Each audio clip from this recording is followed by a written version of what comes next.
to be in the company of Baba. He was so quick thinking. He was always so joyous, so humorous, so childlike, so playful that any young man or woman who went in his presence, you see, did not have the least difficulty or did not have the least formality to come in his contact. He was very, very free. And even so, that respect which we had, that respect which he had created in us about himself and about his spiritual status was always there. It was very well balanced with the freedom that we had in dealing with him. At one of his old disciples' house, he used to often visit. Now the day was fixed for us to go on a foot journey 115 miles from Pune to Bombay. Very early morning at 3 o'clock he asked us to go to Babajan, the perfect master. Of course, Babajan was visited by so many other disciples every day. Early morning we went to Babajan and sat near him. Practically he made us keep awake the whole night. We went sat near her. Of course, we bowed down, took our darshan, and as instructed by Baba, we went to the house of the disciple of Baba, where all those who were to accompany Baba on a foot journey from Pune to Bombay all gathered.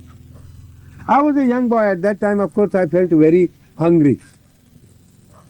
So, Baba told me, and there was another friend of Baba who became a disciple, who was a school friend of Baba, who was an editor of the old Meher Baba journal. If you remember, if any one of you has read it, he was conducting the Meher Baba journal from 1939 to 43. He is no more today.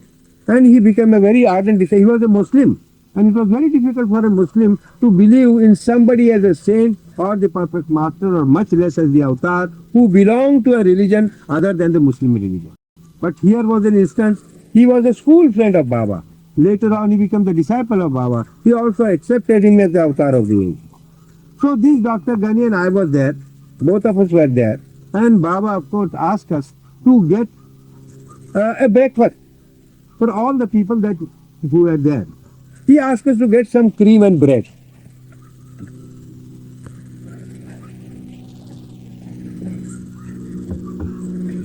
Dr. Ghani was a very clever and a wise man, very well up in English and Urdu and Persian languages. He had a great sense of humor.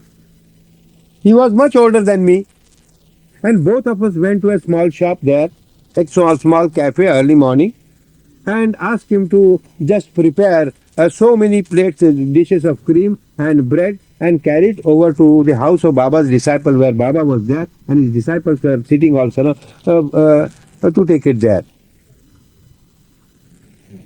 When we reached the shop, I felt very hungry. That if you love me, there should be no fear in it at all. And whatever I ask you to do, you must be prepared to do. And whatever thoughts you see pass your mind, if I ask you, there should be no hesitation on your part. But still, I really could not embolden myself to tell the truth. This Dr. Ghani, another friend of mine and an old friend of Baba, he was similar. We were sailing in the same boat, both of us.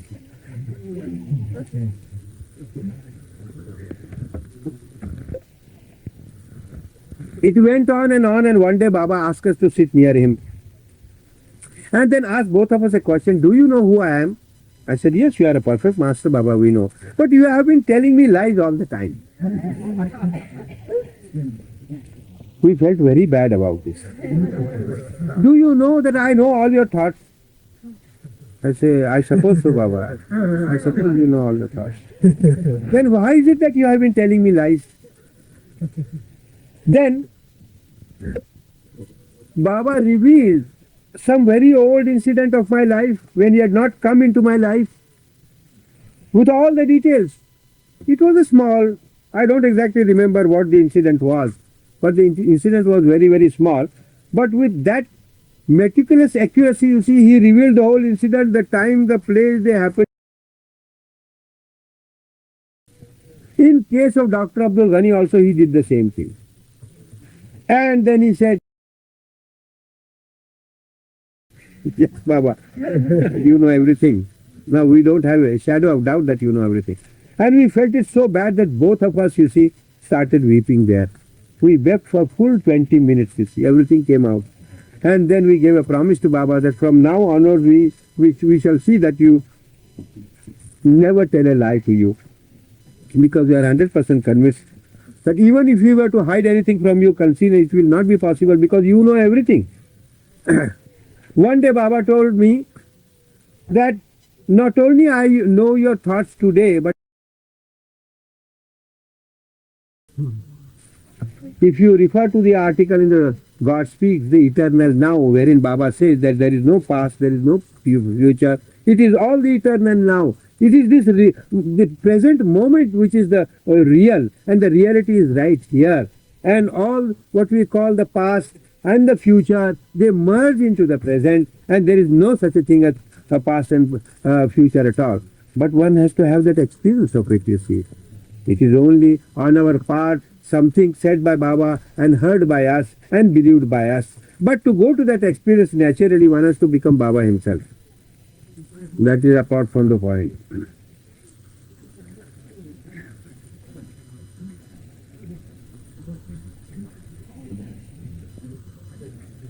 When did you first begin to feel that Baba was the avatar? That's a great story again.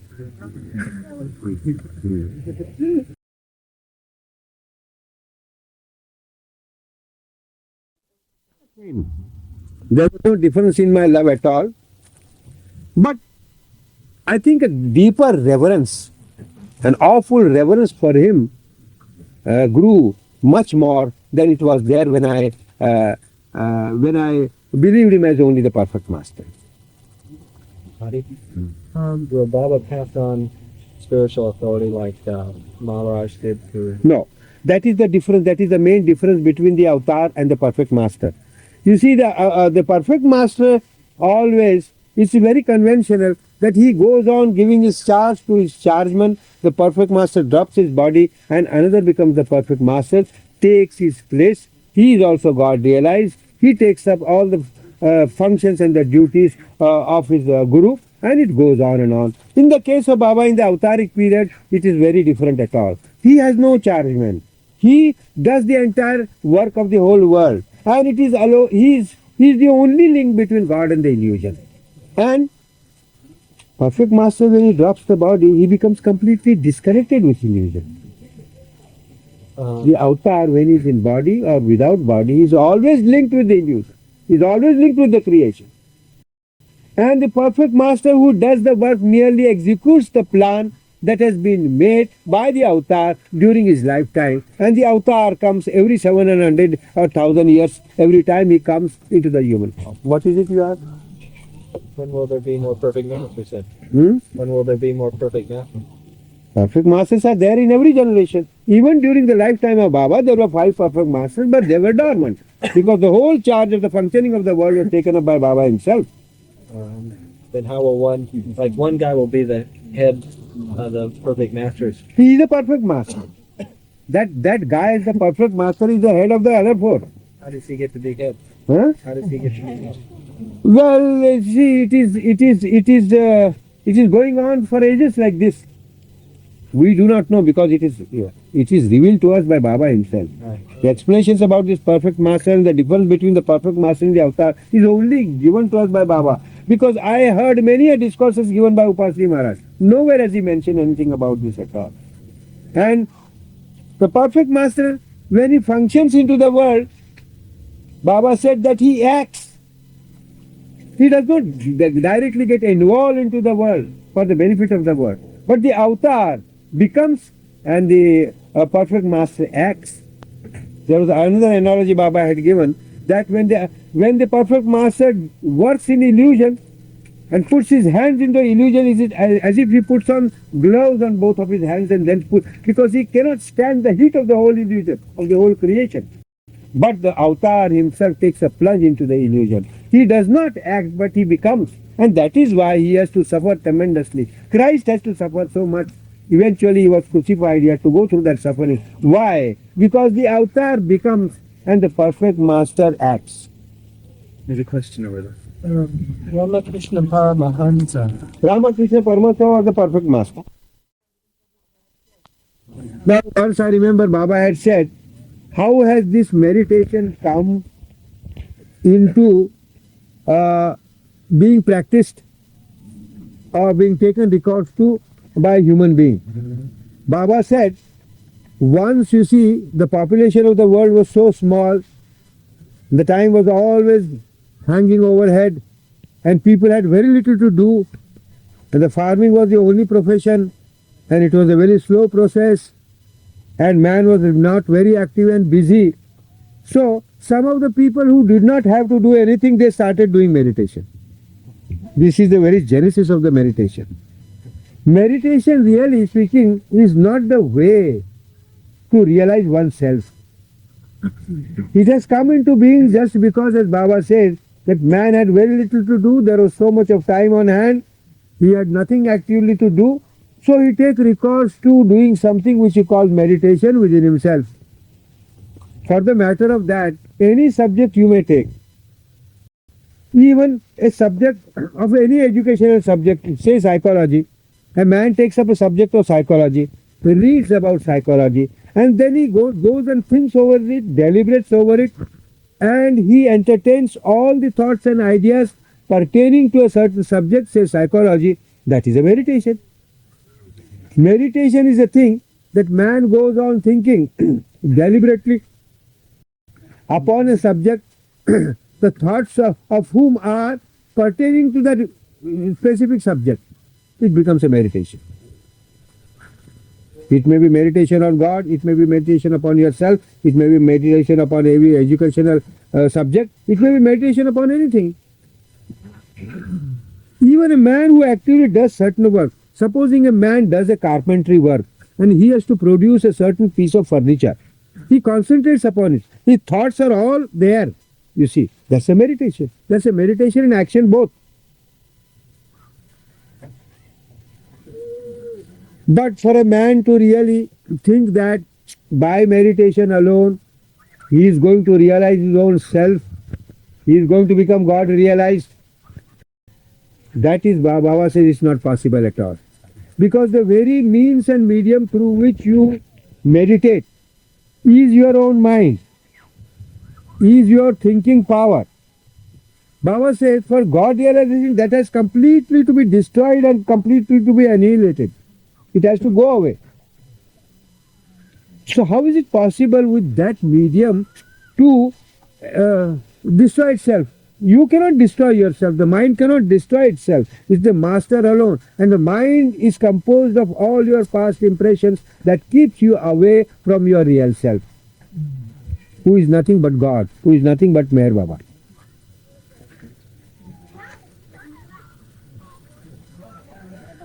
By doing meditation, one may have a few experiences here and there, but these experiences would come and go and they would never be stationary with you at all.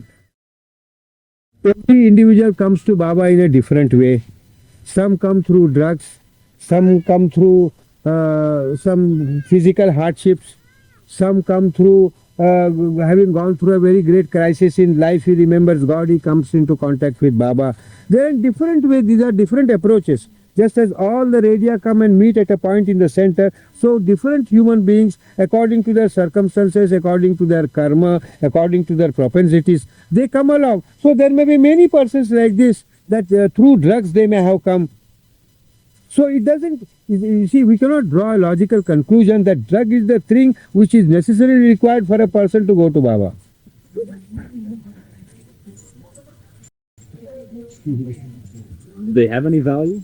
Do they have any value then, do you think? What can a drug have a value in the field of God, love and God realization?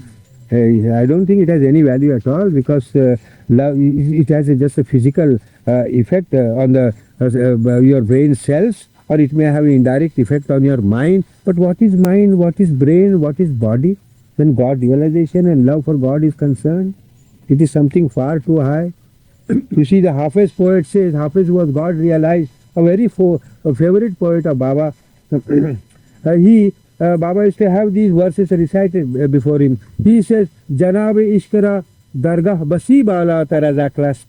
kasi un astambu sabke jandar astindaras.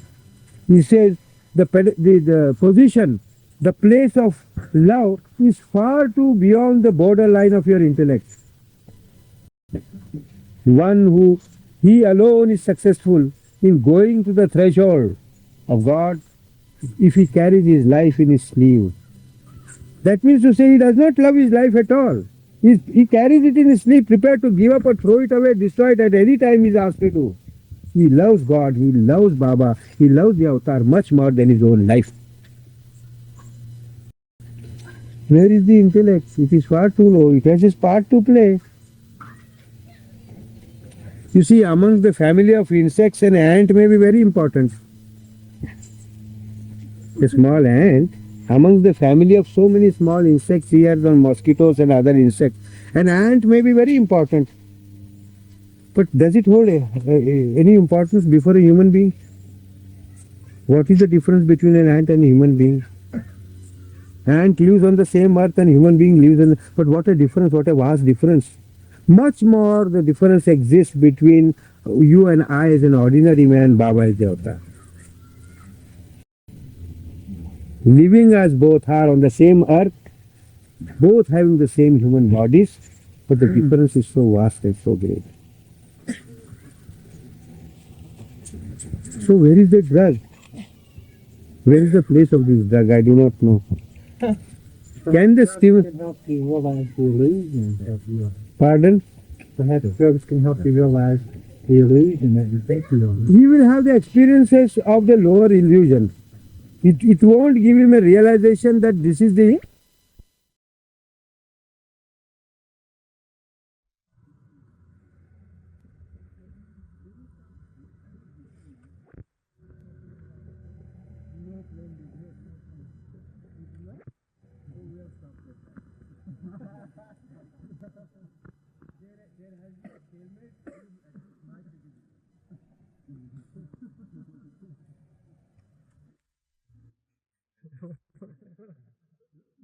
what value would my expectation have? What value would my expectation have? And once when Baba went in the 30s to Hollywood and stayed there for 1 month, he suggested a film to be taken out of the certain material that he had given. But that didn't become possible because the film producers had their own ways of producing the film. And they went on arguing and discussing with me to delete this and delete that, and eventually I found that the whole scheme composed of the walls and books of the whole theme that Baba had given completely disappeared. So it had to be dropped. A lot of movie actors became very interested in Baba for a short time, is that right? Yes, they did. I think Talula Banquet was there. Mary Pickford. Yes. Mary Pickford, Douglas Fairbanks. Yes, Mary Pickford, Douglas Fairbanks.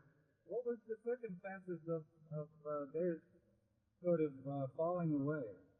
I understand that they thought that Baba was going to break his silence and the Hollywood Bowl.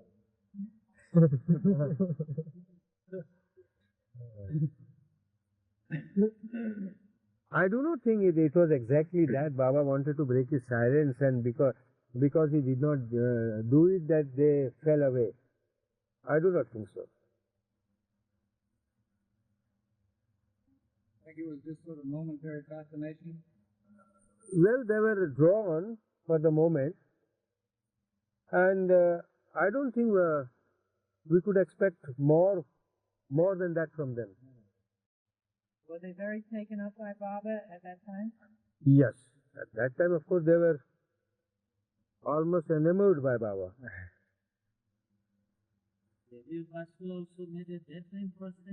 Well, I couldn't tell you that. No, I don't think he met at that time. No. It was much later. Gabriel Pascal had all the intention of producing Baba's film very sincerely, but somehow he was so much involved in his own things and affairs, that eventually he could not do anything at all. Life in the world. Of the world.